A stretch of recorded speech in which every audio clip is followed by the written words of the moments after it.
अभिनंदन दिया है और साथ ही साथ ये भी तय हुआ जो इसमें लगे हुए हैं आतंकवाद या देश को सुरक्षा में उनका फैमिलीज में 5 बच्चों के लिए शिक्षा भी डिग्री तक NBCC खर्चा करके उन बच्चों को जो फैमिली से अफेक्टेड है उन बच्चों को मदद करेंगे।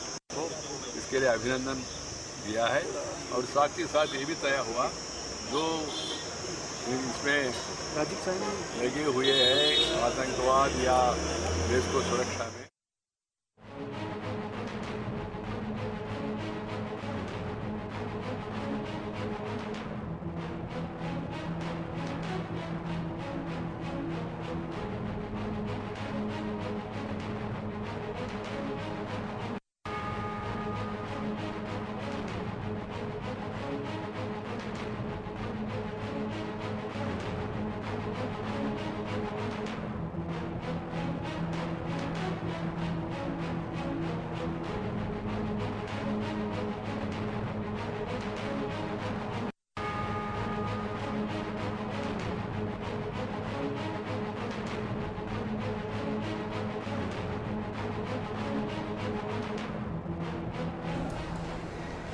రాష్ట్రపతి ఎన్నికలకు సమయం దగ్గర పడుతోంది. ఈ నేపథ్యంలో రాష్ట్రపతి అభ్యర్థిని ఎంపిక చేసేందుకు 3 సభ్యులతో బీజేపీ ఒక కమిటీని ఏర్పాటు చేసింది. ఈ క్రమంలో పార్టీలోని సీనియర్లతో సమావేశం కొనసాగుతుంది. అనంతరం కమిటీ సభ్యులు భేటీ వివరాలను ప్రధాని మోదీకి వివరించారు. రాష్ట్రపతి ఎన్నికల్లో తమకు మద్దతు పలికేందుకు మొత్తం 17 రాజకీయ పార్టీలు రెడీగా ఉన్నాయని మోడీతో కమిటీ సభ్యుడు వెంకయ్య నాయుడు తెలిపారు. మిగిలిన పార్టీలను కూడా సంప్రదించాలని వీరికి ప్రధాని సూచించారు. మరో 4-5 రోజుల్లో రాష్ట్రపతి అభ్యర్థి పేరును బీజేపీ ఖరారు చేయనుంది. ప్రతినిధి కృష్ణ మనోహర్ అందిస్తారు. కృష్ణ మనోహర్, రాష్ట్రపతి అభ్యర్థి ఎంపికకి సంబంధించి బీజేపీలో తీవ్ర జరుగుతోంది. కేంద్ర మంత్రులు వెంకయ్య నాయుడు అలాగే రాజ్నాథ్ సింగ్ ముగ్గురు కూడా ఈ అంశానికి సంబంధించి కసరత్తు చేస్తున్నారు. ముఖ్యంగా ఇప్పటిదాకా చూసినట్లయితే అభ్యర్థి ఎవరు అనేది చాలా జటిలంగా ఉంచారు. కొంచెం పేర్లు బయటకు వచ్చినప్పుడు కూడా ద్రౌపది ముర్ము, జార్ఖండ్ గవర్నర్ ద్రౌపది ముర్ము, అలాగే లోక్సభ స్పీకర్ సుమిత్రా మహాజన్ తో పాటు కేంద్ర మంత్రి తారాచంద్ గెహ్లాట్ ఈ ముగ్గురు పేర్లు కూడా ప్రతిపాదనలో ఉన్నాయి. ఈ మధ్య కసరత్తు జరుగుతోంది.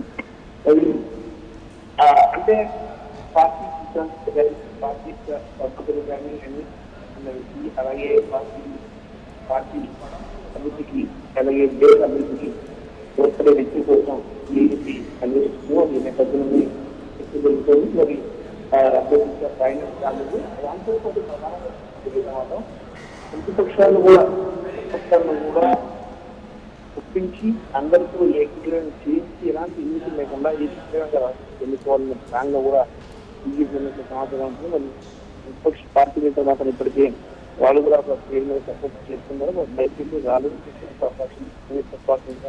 కూడా గోపాలకృష్ణ గాంధీని లేదా గోపాలకృష్ణ గాంధీ మాజీ గవర్నర్ గోపాలకృష్ణ గాంధీని కానీ అంటే మాజీ స్పీకర్ నీరజ్ కుమార్ గాని రంగంలో ప్రచారణ ప్రయత్నం చేస్తున్నారు. ఈ నేపథ్యంలో విపక్షాలు పాలకపక్షం ప్రతిపక్షం సృష్టించే వ్యక్తి ప్రతిపక్షం ఓటు వేస్తుందా లేదంటే కొత్త ఎత్తున నిలబడి ఓటింగ్ ఎన్నిక జరిగేందుకు కారణం అవుతుందని కూడా వేసి. అయితే రాష్ట్రపతి ఎన్నికల్లో ఇప్పటి వరకు తమకు మద్దతు పలికేందుకు మొత్తం 17 రాజకీయ పార్టీలు రెడీగా ఉన్నాయని మోడీతో వెంకయ్యనాయుడు అన్నట్లు తెలుస్తుంది. అయితే మిగిలిన పార్టీలు కూడా మద్దతు పలకడానికి ఎలాంటి కసరత్తు చేస్తున్నట్లు తెలుస్తుంది. అయితే దీనికి సంబంధించి ఏమైనా వ్యూహాలు చేస్తున్నారా? ఎన్ని వ్యూహాలు ఉన్నా సరే మిగతా పార్టీకి ఎన్డీఏ ఇతర పార్టీకి ఇప్పుడు కూడా ఎన్డీఏకి అలాగే ఈ కమిటీకి సహకరించే పరిస్థితులు జరిగింది. ఎందుకంటే అందుకే ఈ రాష్ట్రపతి జరిగే అవకాశం అయితే స్పష్టంగా కనిపిస్తుంది. ఏమయ్యే అవకాశం ఎక్కడ కూడా కనిపిస్తుంది. Right, thank you Krishna Manohar.